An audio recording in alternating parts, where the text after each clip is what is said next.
Okay, following on from the rent-to-rent strategy, I just want to go into an overview of the lease option strategy, and how it differs from the rent-to-rent. Now, it's very similar in the sense of the lease element. So you're actually just agreeing to lease someone's property, very similar to rent-to-rent. So you could just agree to pay them a set amount, but this time you've got the option to buy the property.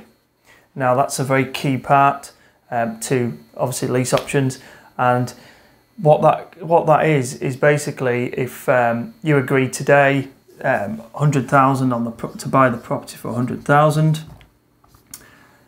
you've got that locked in on some paperwork that allows you to buy that property at any time for 100,000. Now that period of time differs. It depends on your negotiation skills with the landlord or the seller, how long you can do them for. I've done them from anything from kind of 6 months up to some of my longest lease options up to 23 years that are in my personal portfolio, but you can do them, over a long period of time. So that's the big difference between a rent-to-rent and a lease option. You've just got this option to purchase. Now, a few quick examples of where a lease option would be applicable is because a lot of people would think, well, why would anyone enter into a lease option? If, for example, this property, we've agreed it at 100,000 today, but say it's only worth, so the market value, the MV, is worth 80,000. That's what it's worth today, but we're agreeing to buy it for 100. Now the mortgage might be at 100. If you remember 2007, 2008, that's a peak of the market. In the north of England, a lot of these prices, when they come crashing down, they haven't managed to get right back up yet, although London and some of the southern areas have managed to recover and actually go beyond that. But a lot of the areas in the north that we target are still underwater, we call them, which is negative equity. So this property has no equity in it at all. So that's just worth 80,000 today, and if they were to try and sell it on the open market, they would owe £20,000, because that's the difference between 80 and 100, what they might owe on the property, back to the bank, and no one wants to be in that situation. So this is where a lease option comes in. We just agree to babysit, so a babysit the mortgage. Now this is where it gets a little bit different to the rent-to-rent example, because you're agreeing to pay them a certain amount in rent. Now, when we say we're agreeing to babysit the mortgage, this is where a lease option is very it's a really flexible tool. You could agree to pay them a rental amount, you could agree to pay the mortgage. Now we always try and get to pay the mortgage. Now why do we do that? Because the mortgage is usually a lot less than the rent, so we're creating an instant cash flow straight away. So in this particular case, the mortgage might be £200 per month, and the rental value on that particular property might be worth 500. So the cash flow difference, the gross cash flow difference, is £300. Gross cash flow. Okay? So you're making £300 from someone else's property that you don't own, that's cost you £1 on the option contract, because remember, for this lease option to become live, you have to there has to be an option consideration.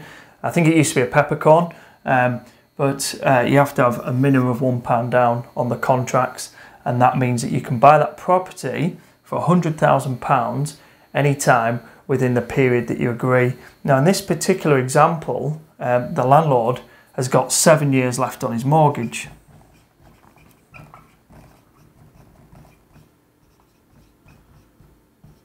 Okay, so if they've got 7 years left, you can't agree to buy that anytime within, say, 10 or 20 or 30 years, because the lender is going to want their £100,000 back in 7 years' time. So what you can do, you can agree up to 7 years. So you can agree up to 7 years to buy that property for £100,000. Again, it's down to your negotiation skills and how long you can get them for.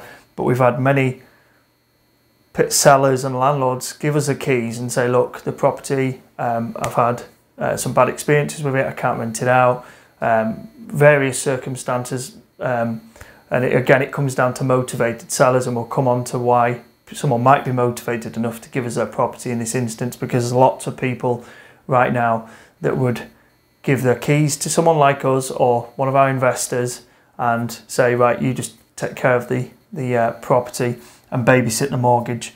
Like I say, you don't have to babysit the mortgage. They might say, well, I'm not happy with you paying the mortgage, I want a different figure. So again, it's down to negotiation. But we've done loads like this, and it's been a real core part of my business, targeting these types of sellers, motivated sellers. And if you build up a portfolio of these, and you've got 10 of these types of properties, you've got £3,000 gross cash flow every month, all from properties that you've just parted with £1 for. And again, this comes back down to being a sophisticated investor, not a traditional investor. So I hope this example has made sense to you for lease options, because you can get quite complex and complicated with it if you really wanted to, but it is just a very simple strategy, and we're just controlling someone's property with the opportunity to buy it in the future. And the good thing is it's a right to buy and not the obligation, so you don't have to buy this property.